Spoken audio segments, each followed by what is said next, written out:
morning.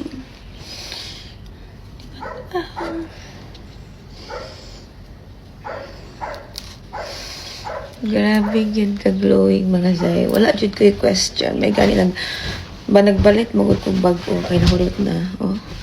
Grabe ka nice yun. Nice yun kayong siyul.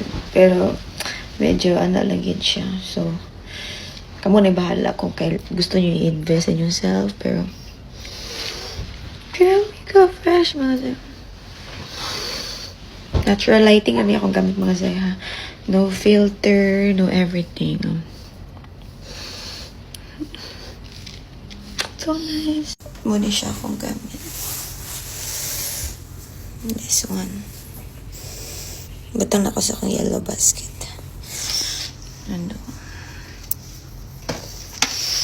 Ito mga zay. Bye. Wala pa akong mga eyeliner. Skin so soft.